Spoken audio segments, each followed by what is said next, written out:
বাপরে বাপ, মুখ্যমন্ত্রী এমন কি বলে দিলেন যার পর থেকেই শুরু হয়েছে তুমুল চর্চা। কথাটা কিন্তু ঘুরিয়ে পেঁচিয়ে নয়, একেবারে সবার সামনে সরাসরি বলে দিলেন। আর বক্তব্যের শেষের কথাটা শুনলে আপনিও ভাবতে বাধ্য হবেন, সত্যি কি এমন বড় সিদ্ধান্ত নিতে চলেছে সরকার? পুরো বিষয়টা জানতে হলে ভিডিওটি শেষ পর্যন্ত দেখুন। মোদিজি এবং যোগীজির পরবর্তী যদি কারোর নাম হয় তাহলে সেটা একমাত্র হবে আমাদের মুখ্যমন্ত্রী শুভেন্দু অধিকারী।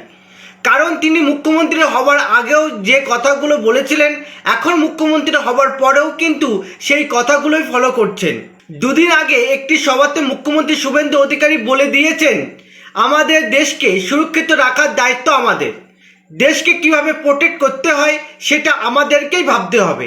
বাংলাদেশ থেকে যে সমস্ত অবৈধ অনুপ্রবেশকারী মুসলিমরা এসেছে তাদের এখানে স্থান দেওয়া হবে না, তাদেরকে তাদের দেশেই ফিরে যেতে হবে। তবে বাংলাদেশ থেকে যে সমস্ত হিন্দুরা শরণার্থী হয়ে এসেছে তারা হচ্ছে আমাদের দেশে শরণার্থী, তাদেরকে এখানে থাকার জায়গা দেওয়া হবে। আর এই নিয়ে যারা আলোচনা করছেন তারা আলোচনা করতেই থাকুন, সেই আলোচনা নিয়ে সরকারের কিছু যায় আসে না। দেখুন আমাদের মুখ্যমন্ত্রী শুভেন্দু অধিকারী ঠিক কি কথা বলেছেন, শুনুন তার বক্তব্য। বাংলাদেশ থেকে অবৈধ মুসলিম অনুপ্রবেশকারীদের ঘাড় ধাক্কা মেরে তাড়াবো। শুধু তো সমালোচনা করলেন, এবারে বলুন লক্ষ্য কি? লক্ষ্য এক, দেশের সুরক্ষা সর্বাধিক গুরুত্ব পাবে। বর্ডারের জমি বিএসএফ কে দিয়ে দিয়েছি। যারা হিন্দুরা শরণার্থী হয়ে এসেছে তাদের নাগরিকত্ব দেব, আর বাংলাদেশ থেকে অবৈধ মুসলিম অনুপ্রবেশকারীদের ঘাড় ধাক্কা মেরে তাড়াবো। বর্ডার সুরক্ষিত রাখা এই সরকারের প্রথম কাজ।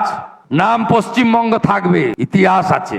শ্যামাপ্রসাদ মুখার্জি আর স্বামী প্রণবানন্দ না থাকলে এই পশ্চিমবঙ্গ ভারতে থাকতো না। আপনি আমি কেউ এত বড় বড় ভাষণ দিতে পারতাম না, তাই নাম পশ্চিমবঙ্গই থাকবে। সত্যি শুভেন্দু দা, আপনার এই কথাগুলো শুনে পুরো মনটা জুড়ে গেল। মুখ্যমন্ত্রী এই কথাটা আপনাদের কেমন লেগেছে অবশ্যই কমেন্ট করে মতামত জানাবেন। আর ভিডিওটা সবাই শেয়ার করবেন যাতে সকলেই এই কথাগুলো জানতে পারে। জয় শ্রীরাম।